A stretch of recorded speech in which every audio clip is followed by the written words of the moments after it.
Hujan merupakan salah satu fenomena hidrosfer. Hujan juga termasuk bagian siklus hidrologi. Keberadaan air ternyata mengalami siklus yang dimana prosesnya terjadi secara berulang-ulang sehingga hasilnya tetap sama. Siklus air ini disebut juga sebagai daur hidrologi. Terdapat 3 jenis siklus air.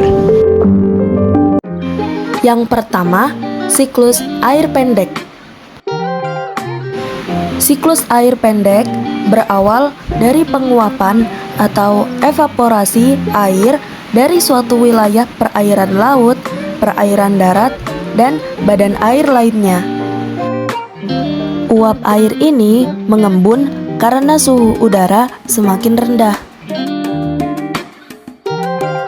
Setelah itu, terjadi dengan segera proses presipitasi ketika air jatuh dalam bentuk hujan.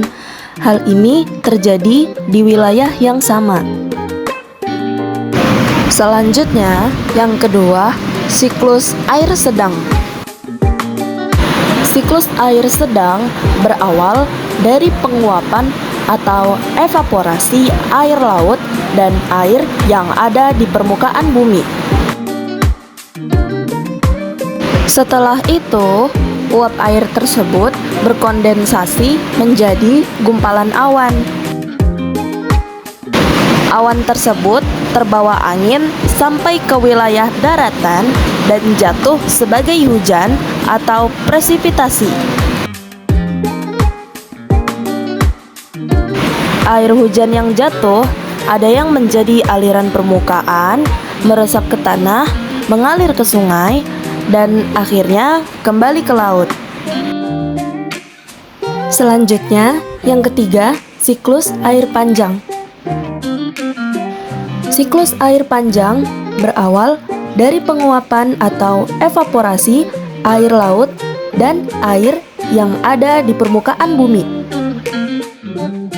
Selain dari penguapan air laut, siklus air panjang juga terjadi proses transpirasi, yaitu proses penguapan air dari tumbuh-tumbuhan melalui stomata atau mulut daun. Setelah itu, uap air tersebut berkondensasi menjadi gumpalan awan. Awan tersebut terbawa oleh angin menuju wilayah pegunungan.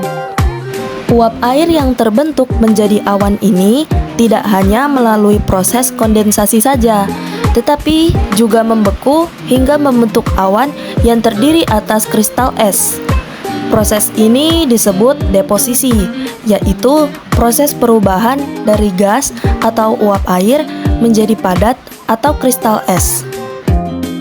Setelah awan tersebut terbawa oleh angin ke wilayah pegunungan, terjadilah proses presipitasi dalam bentuk butiran salju yang kemudian membentuk gletser. Kemudian, butiran salju tersebut akan melalui proses sublimasi, yaitu proses perubahan padat menjadi cair lalu menjadi gas tanpa mencair terlebih dahulu. Setelah itu, terjadi proses runoff atau aliran permukaan, yakni proses mengalirnya air ke permukaan tanah juga ke sungai, dan akhirnya kembali lagi ke laut. Kesimpulannya, hujan adalah salah satu fenomena alam yang paling penting bagi kehidupan di bumi. Dengan lebih memahami hujan dan perannya dalam siklus air, kita dapat lebih menghargai dan melindungi sumber daya alam ini untuk masa depan yang lebih berkelanjutan.